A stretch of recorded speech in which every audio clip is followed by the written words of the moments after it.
Halo guys, selamat datang di channel Mr. Villain 88 dengan gue Reza sebagai host kalian. Di video kali ini gue akan membawakan Villain Racing Update untuk edisi 15 Juli 2021 yang tentunya akan memberikan kalian update-update terbaru mengenai dunia pro wrestling. Dan untuk di video kali ini ada beberapa headline yang akan gue bawakan. Yang pertama adalah rating daripada show terakhir Raw di dalam era Thunderdome. Lalu selanjutnya ini ada kejutan yang dipersiapkan oleh WWE. Dan yang terakhir ini adalah hasil daripada show NXT untuk edisi 14 Juli. Dan tanpa panjang lebar lagi, kita mulai saja dengan berita yang pertama, yaitu dimana gua akan memberikan update terakhir ya, atau full match card untuk event Slammiversary dari Impact Wrestling yang akan digelar di hari Sabtu nanti ya waktu Amerika Serikat, atau di Indonesia ini hari Minggu pagi. Yang dimana untuk match card daripada Slammiversary kali ini pun ya secara total ini ada 8 match yang akan dipertandingkan ya, dengan main eventnya tentu saja adalah pertandingan untuk memperebutkan gelar Impact World Champion, yang dimana penantang ini ada Sami Callihan menghadapi juara bertahan itu adalah Kenny Omega. Dan untuk pertandingan antara keduanya ini pun akan digelar dalam non-DQ match. Lalu selanjutnya ini juga ada pertandingan untuk memperebutkan Knockout Champion, yang dimana juara bertahan itu adalah Deonna Purrazzo. Ini harus mempertahankan gelarnya menghadapi penantang yang masih dirahasiakan. Dan berlanjut ada untuk pertandingan untuk memperebutkan gelar Knockout Tag Team Champion, dimana Fire and Flava ini harus menerima tantangan dari tim daripada Rosemary bersama Havoc. Dan selanjutnya untuk pertandingan memperebutkan gelar Impact Tag Team Championship, ini ada pertandingan Fatal 4-Way Tag Team Match ya, yang dimana Violet by Design ini pun harus menghadapi 3 penantang secara sekaligus, yang dimana penantang ini ada The Good Brothers, lalu ada tim daripada Rich Swann bersama Willie Mack, dan tim terakhir itu ada TJP bersama Fallah Bahh. Ya, lalu selanjutnya ini ada pertandingan Ultimate X Title Match, yang dimana X Division Champions yaitu Josh Alexander ini pun harus mempertahankan gelarnya menghadapi 5 lawan secara sekaligus, yaitu ada Trey Miguel, Rohit Raju, Pete Williams, S. Austin, dan yang terakhir adalah Chris Bay. Dan 2 match terakhir ini ada single match antar Chris Sabin menghadapi Moose, dan W. Morrissey atau yang sebelumnya dikenal sebagai Big Cass di WWE ini akan menghadapi Rich Swann. Dan kita tunggu saja ya bagaimana kelanjutan daripada perjalanan Kenny Omega sebagai The Collector of Pro Wrestling ya, yang dimana kini Kenny Omega ini sudah memegang secara total 3 world title ya di 3 promotion yang berbeda, yaitu di Impact Wrestling, lalu di AEW, dan yang terakhirnya ada di AAA.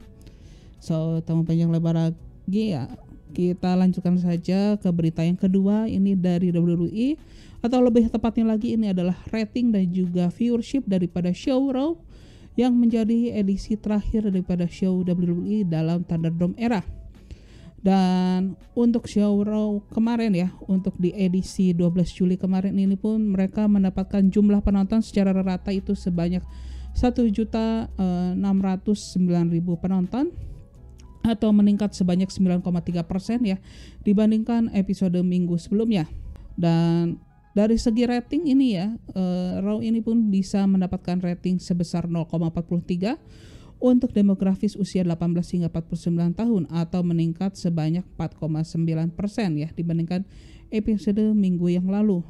Dan untuk di hari Senin kemarin ya waktu Amerika Serikat ini, show daripada Raw ini pun secara head to head ini menghadapi show lainnya, yaitu adalah Home Run Derby dari Major League Baseball yang ditayangkan oleh ESPN begitu ya. Dan Raw ini masih bisa memberikan perlawanan yang cukup baik ya dari segi rating dan juga viewership begitu. Walaupun begitu ya, show Raw kemarin ini pun angka penonton ini pun masih di bawah rata-rata daripada show Raw yang didapatkan dalam 10 minggu terakhir dan dalam segi tahun ke tahun. Dari segi viewership, Raw ini masih bisa mendapat peningkatan ya sebanyak 3,1%, tetapi dalam segi rating ini mengalami penurunan yang cukup signifikan, yaitu sebesar 10,4% ya bagi demografis 18 hingga 49 tahun begitu guys. Dan kita lanjutkan lagi, yaitu masih dari WWE. Dan seperti yang gua bilang ya, bahwa memang WWE ini kini sedang mempersiapkan kejutan ya, terutama untuk di event Money in the Bank mendatang, karena bisa dibilang bahwa Money in the Bank ini adalah pay-per-view pertama daripada WWE selain daripada WrestleMania yang akan dihadiri oleh penonton secara langsung. Dan ini pun menjadi tonggak yang cukup bersejarah bagi WWE, karena ini adalah era baru ya bagi WWE sejak mereka meninggalkan daripada era Thunderdome ya, yang ditandai WWE ini sudah melakukan on road tour lagi ya seperti dahulu kala sejak era pandemi ini gitu guys. Beberapa kejutan yang sudah disebutkan ya, seperti yang dilaporkan oleh WrestleVote ya, bahwa WWE ini pun sudah mempersiapkan adanya desain daripada stage yang baru begitu ya. Dan ada beberapa kejutan lain yang juga dipersiapkan untuk di event Money in the Bank, karena ini akan menjadi momentum ke pay-per-view yang terbesar di tahun ini, yaitu adalah SummerSlam yang akan digelar di bulan Agustus mendatang ya, yang akan menjadi event terbesar daripada WWE di musim panas ini. Dan memang WWE itu sangat bertaruh besar ya SummerSlam mendatang begitu ya, yang dimana itu sangat amat berpengaruh ya untuk keberlangsungan daripada WWE di masa yang akan datang begitu. Dan seperti yang dilaporkan oleh Fightful Select dan juga Dave Meltzer melalui Wrestling Observer Radio, bahwa satu nama besar akan melakukan comeback ke WWE di bulan ini ya, di bulan Juli ini, yaitu John Cena. Memang sebelumnya ya ada beberapa kabar yang menyebutkan bahwa John Cena ini kemungkinan besar tidak akan melakukan comeback ke WWE, karena di bulan Juli dan juga Agustus ini dia berbentrokan ya dengan jadwal syuting daripada John Cena itu sendiri ya, yang dimana memang dia di bulan tersebut dia dijadwalkan untuk syuting di Prancis. Namun menurut kabar terbaru dari Dave Meltzer dan juga Fightful Select yang bahwa mengatakan jadwal syuting daripada John Cena ini pun tidak berpengaruh dengan jadwal yang akan dilakukan oleh John Cena di WWE. Dan bahkan ya dari Fightful Select pun mengatakan John Cena ini pun akan kembali di layar kaca daripada WWE kurang lebih dalam kurun waktu 11 hari ke depan. Dan dari pihak internal WWE itu mengatakan bahwa rumornya John Cena ini pun akan melakukan comebacknya itu di episode untuk tanggal 23 Juli daripada show SmackDown, atau bahkan bisa lebih cepat ya daripada di tanggal yang sudah ditentukan tersebut begitu. Dan memang gua ingin merimain kembali ya bahwa di tanggal 20 untuk episode 23 Juli daripada SmackDown itu merupakan salah satu show spesial daripada SmackDown ya, di mana show tersebut ya di tanggal tersebut itu akan diselenggarakan di dua tempat secara sekaligus, yang dimana salah satu tempatnya itu adalah di Rolling Loud Festival di kota Miami, dan satu tempatnya lagi yaitu adalah di kota Cleveland gitu. Dan memang ya rumor comebacknya daripada John Cena ini pun memang sudah beredar sejak 2 bulan kemarin gitu ya, yang memang pertama kali itu dilaporkan oleh Andrew Zarian dari Wrestling Mat Podcast, dan ada tambahan juga ya dari John Alba yang mengatakan bahwa dengan comebacknya daripada John Cena, maka si John Cena ini pun akan dimasukkan dalam storyline untuk memperebutkan WWE Universal Champion, yang dimana John Cena ini pun akan menjadi penantang berikut ya untuk Roman Reigns. Dan puncak daripada storyline antara keduanya ini pun akan dijadikan main event untuk event SummerSlam mendatang yang akan diselenggarakan di kota Las Vegas begitu guys. Dan kita berlanjut lagi ke berita terakhir untuk di video kali ini, yaitu berita dari show NXT edisi 13 Juli kemarin, yang dimana show tersebut pun dibuka dengan pertandingan single match ya antara Dakota Kai yang ditemani oleh NXT Women's Champion yaitu Raquel Gonzalez di sisi ringnya menghadapi Ember Moon, yang dimana di pertandingan ini pun ya Dakota Kai ini pun bisa memenangkan pertandingan tersebut ya dengan mengalahkan Ember Moon via pinfall, yang bisa dibilang ini merupakan pertandingan pembuka yang cukup baik ya, dan Dakota Kai ini pun bisa memenangkan pertandingan ini dengan bersih ya, tanpa adanya intervensi daripada Raquel Gonzalez seperti biasanya dia memenangkan pertandingan sebelum-sebelumnya. Namun sangat disayangkan ya, ini bisa dibilang minggu yang cukup buruk ya bagi Ember Moon ya. Setelah sebelumnya Ember Moon ini ditinggalkan oleh rekan tag timnya Shotzi Blackheart yang dipromosikan ke main roster, yang dimana memang di episode kemarin Shotzi Blackheart ini baru saja melakukan debutnya di show SmackDown, dan kali ini pun Ember Moon pun harus menerima kekalahan daripada Dakota Kai. Lalu kita pun berlanjut lagi, ada single match antara Tyler Rust yang ditemani oleh Diamond Mine menghadapi Bobby Fish, yang bisa dibilang ini merupakan pertandingan yang cukup teknikal ya, dan kita pun bisa melihat sebagaimana teknikalnya si Bobby Fish dan juga sebagaimana menjanjikannya Tyler Rust sebagai nama baru yang bisa dibilang menjadi aset yang cukup besar ya untuk di masa yang akan datang bagi NXT. Yang pada akhirnya pun di pertandingan tersebut Tyler Rust ini berhasil keluar sebagai pemenang, dan setelah pertandingan tersebut berakhir begitu ya, rekan Tyler Rust dari The Diamond Mine pun langsung mengelilingi Bobby Fish ya, yang dimana seperti mereka itu bermaksud untuk menyerang si Bobby Fish. Namun hal tersebut pun bisa digagalkan karena Kushida yang memasuki arena pertandingan untuk menolong Bobby Fish begitu.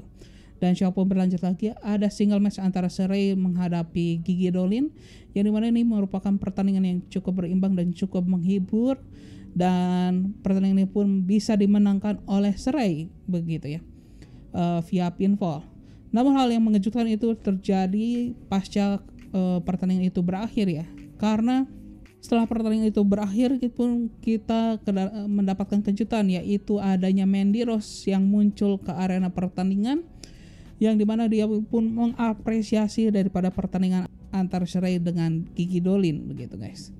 Dan Mandy Rose pun ya dalam comebacknya kali ini pun dia tidak melakukan banyak interaksi ke kedua penggulat yang bertanding pada saat itu, dia pun hanya melakukan applause saja begitu. Dan kemungkinan besar ya di episode berikutnya Mandy Rose bisa saja menjadi lawan berikutnya ya bagi Sarray begitu guys. Dan kita pun berlanjut lagi, ada single match lagi, yaitu adalah pertandingan Santos Escobar yang ditemani oleh rekannya dari Legado del Fantasma menghadapi Dexter Lumis, yang dimana di awal pertandingan ini pun ya Dexter Lumis ini pun berhasil meneror ya kepada si Santos Escobar, yang bisa dibilang si Santos Escobar ya selama awal pertandingan pun dia dibikin ketakutan ya kepada si Dexter Lumis. Namun setelah adanya jeda komersial ini pun ya Santos Escobar ini pun terlihat dia pun bisa menghilangkan rasa takutnya, dan dia pun bisa memberikan perlawanan yang cukup berarti ya kepada si Dexter Lumis. Dan pada akhirnya pun dia di pertandingan tersebut berhasil dimenangkan oleh Santos Escobar ya via pinfall, setelah sebelumnya rekan daripada Santos Escobar di Legado del Fantasma ini pun memberikan intervensi ya, yang dimana itu memberikan peluang bagi Santos Escobar untuk memenangkan pertandingan tersebut gitu. Dan pasca pertandingan tersebut ya kita pun bisa melihat Saya Scott ya, yang merupakan juara baru untuk gelar NXT North American Champion, ditemani oleh rekannya daripada The Hit Row ini pun tampak terlihat di arena pertandingan, yang dimana mereka itu pun melakukan konfrontasi dengan Santos Escobar bersama Legado del Fantasma, dan terlihat mereka itu pun saling bertukar kata ya, berperang kata, dan juga saling bertukar teror gitu ya di antara kedua kubu ini gitu. Dan tidak lama berselang pun kita melihat kelanjutan daripada kisah romantis antara Dexter Lumis dengan Indi Hartwell, yang dimana kali ini Indi Hartwell ini mencoba untuk memangku daripada Dexter Lumis yang terkapar di arena pertandingan, walaupun tidak lama kemudian ya si Dexter ini pun harus terjatuh dari pangkuan daripada Indi Hartwell. Namun sesaat Indy Hartwell ini pun mencoba untuk mencium ya, atau mencoba untuk kembali memangku si Dexter Lumis gitu ya. Rekan daripada Indy Hartwell di The Way, yaitu Candice LeRae pun datang mengintervensi interaksi daripada Indy Hartwell dengan Dexter Lumis. Dan kita pun berlanjut lagi dengan partai pertama untuk turnamen NXT Breakout Tournament, yang dimana partai pertama ini ada pertandingan antara Duke Hudson menghadapi Ikemen Jiro. Bisa dibilang ini merupakan pertandingan ya cukup menghibur, walaupun dan ini pun bisa dibilang menjadi kesempatan yang cukup baik ya untuk memperkenalkan nama-nama baru daripada talent NXT begitu guys.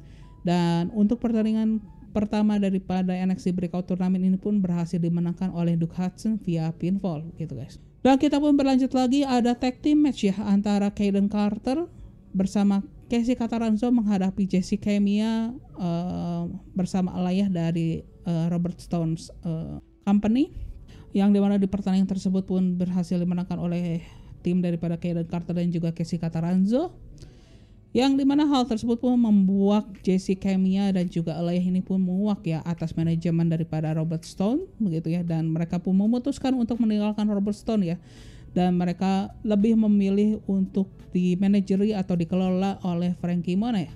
Dan memang apabila kita lihat ke belakang gitu ya, sepanjang Jessica Mia dan juga Aliyah ini dimanajeri oleh Robert Stone, sebagian besar karir mereka itu dipenuhi oleh kekalahan guys. Jadi mungkin dengan berpindahnya Jessica Mia dan juga Aliyah ke Frankie Monet, mungkin bisa memberikan push yang lebih berarti ya bagi kedua penggulat ini, karena memang bisa dibilang sepanjang 2 tahun terakhir ya, bahkan untuk ya itu untuk Aliyah dan Jessica Mia ini ya, sejak dia melakukan debutnya di awal tahun ini pun mereka memang hanya menjadi jobber ya di NXT gitu guys. Dan sebelum memasuki main event untuk malam tersebut, kita pun diisi dengan sesi promotion yang dibawakan oleh Adam Cole, yang dimana Adam Cole ini pun dalam awal sesi promonya ini pun dia men-shot daripada sesi interview daripada Kyle O'Reilly ya di awal malam ini gitu, yang dimana di sesi interview Kyle O'Reilly dia merefleksikan kekalahan dirinya ya pada saat menghadapi Adam Cole di event Great American Bash minggu kemarin. Dan di sesi promo kali ini ya Adam Cole ini pun mengatakan bahwa ya kekalahan merupakan bagian daripada Kyle O'Reilly, tetapi bukan bagian daripada seorang Adam Cole gitu ya. Namun pada intinya Adam Cole ini pun sudah muak ya dengan nama daripada Kyle O'Reilly, dan dia pun ingin memfokuskannya ke nama yang lain, yaitu Samoa Joe. Ya, bisa kita lihat ya memang di beberapa episode terakhir gini ya, kelakuan daripada Adam Cole ini pun cukup dirapotkan ya oleh Samoa Joe ya. Bisa dibilang Samoa Joe ini selalu merugikan Adam Cole ya gitu. Namun sebelum dia bisa memanggil Samoa Joe gitu ya dalam promonya gitu, secara tiba-tiba Bronson Reed pun memasuki arena pertandingan dan juga menginterupsi sesi promo daripada Adam Cole, yang dimana pada intinya ya Bronson Reed ini pun mengatakan bahwa setelah dia tidak lagi menjadi juara daripada NXT North American Champion, dia pun merasa tidak ada rasa yang tidak ada beban lagi yang harus dipertanggungjawabkan gitu ya, nothing tulus pada intinya gitu. Dan dengan rasa itu pun dia ingin menantang ya, dia pun memiliki the golden opportunity untuk menantang the golden boy of NXT yaitu Adam Cole. Namun lagi-lagi ya Adam Cole dengan besar kepalanya dia pun memandang sebelah mata daripada si Bronson Reed begitu ya, dan menolak secara mentah-mentah ya tantangan daripada Bronson Reed dan mencoba untuk menyerang si Bronson Reed ya, walaupun serangan ini pun berhasil dipatahkan oleh Bronson Reed ya dengan body charge-nya daripada si Bronson Reed ya tentunya gitu.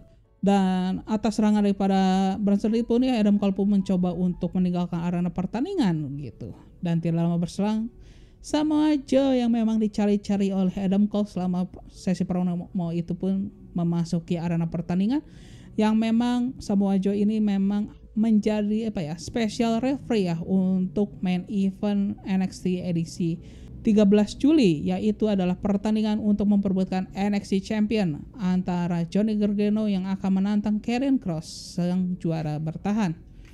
Ya, selama pertandingan tersebut ya, Johnny Gargano ini bisa dibilang dia pun memenuhi ya apa yang dia katakan di beberapa minggu terakhir ya, bahwa Johnny Gargano itu bisa memberikan perlawanan yang berarti ya, dan bisa membuat si Karrion Kross ini kerepotan. Dan jujur ya, selama gue menonton pertandingan Karrion Kross versus Johnny Gargano, bisa dibilang ya, Johnny Gargano adalah orang kedua ya setelah Finn Balor yang bisa membuat Karrion Kross ini cukup kerepotan ya dalam pertandingan 1 lawan 1 ya. Dan gue tidak tidak memasukkan pertandingan Fatal 4-Way di event NXT Takeover kemarin ya. Di NXT Takeover in Your House ya, karena memang situasinya itu berbeda. Dan memang dalam pertandingan 1 lawan 1 ya, hanya ada 2 nama yang sejauh ini gua rasakan bisa membuat kerepotan ya, yang seperti gua bilang sebelumnya, yaitu Johnny Gargano dan juga Finn Balor gitu. Dan pada akhirnya ya, hasil pertandingan ini pun mematahkan apa yang gua prediksikan, yang dimana Karrion Kross ini masih bisa mempertahankan gelarnya ya setelah dia pun berhasil melakukan finishing move-nya terhadap Johnny Gargano dan memenangkan pertandingan tersebut via pinfall. Begitu guys. Dan pasca kemenangannya tersebut begitu ya, dimana sempat kita bisa melihat ya bahwa Karrion Kross dan juga Samoa Joe ini pun saling bertatap-tatapan ya untuk memainkan lagi ya, ada tensi antara keduanya gitu ya. Walaupun di kesempatan tersebut pun Scarlett yang pendamping daripada Karrion Kross ini pun nampak menahan agar si Karrion Kross ini pun menahan emosinya ya kepada si Samoa Joe. Namun pada saat si Samoa Joe ini pun akan meninggal ke arena pertandingan gitu ya, secara tiba-tiba pun Scarlett ini pun melepas dari Karrion Kross seakan dia ini menginstruksikan kepada Karrion Kross untuk menyerang si Samoa Joe. Dan memang ya si Karrion Kross ini pun langsung melakukan chokehold ya terhadap si Samoa Joe, hingga si Samoa Joe ini pun hilang kesadaran ya untuk beberapa saat begitu guys.